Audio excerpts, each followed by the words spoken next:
ही everyone, आज की इस वीडियो में हम जानेंगे कि ग्लोबल वार्मिंग क्या है और इसके क्या कारण है और क्या प्रभाव है। ये टॉपिक एग्ज़ाम के पर्सपेक्टिव से तो इम्पॉर्टेंट है ही, लेकिन मुझे लगता है कि इसके बारे में हर इंसान को पता होना चाहिए, भले ही वो किसी एग्ज़ाम की प्रिपरेशन ना कर रहा हो, क्योंकि ग्लोबल वार्मिंग के प्रभाव किसी एक पर्सन को नहीं, हम सबको इफ़ेक्ट करेगा। अगर हर इंसान को इसकी इन्फॉर्मेशन होगी तभी तो हर इंडिविजुअल इसे कम करने में अपना योगदान दे सकेगा। तो सबसे पहले बात करते हैं कि ग्लोबल वार्मिंग है क्या। तो धरती के वातावरण में तापमान के लगातार हो रही विश्वव्यापी बढ़ोतरी को ग्लोबल वार्मिंग कहते हैं। अर्थात जब वायुमंडल में कार्बन डाइऑक्साइड की मात्रा बढ़ जाती है तो वायुमंडल के तापमान बढ़ जाता है और इसे ही भूमंडलीय तपन कहते हैं।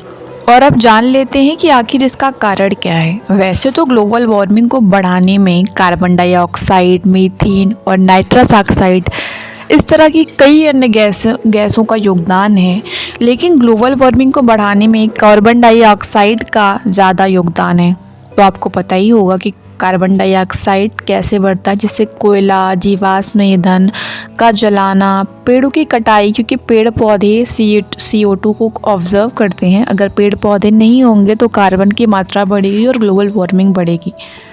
तो ये थे कारण ग्लोबल वार्मिंग के बढ़ने का। वैसे तो बहुत सारे कारण है, मानव से रिलेटेड है, बट ये मेन जो रीज़न है जो एग्ज़ाम में पूछे जाते हैं उसके बारे में हमने बात की। तो अब देख लेते हैं कि इसके प्रभाव क्या होंगे।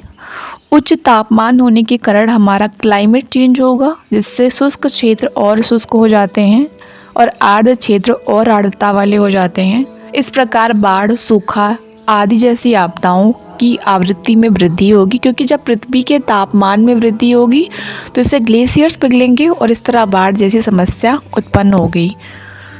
तो ये इसका प्रभाव था। आई होप आप समझ गए होंगे। So if you like my video then do like, share and subscribe. Thank you for watching my video.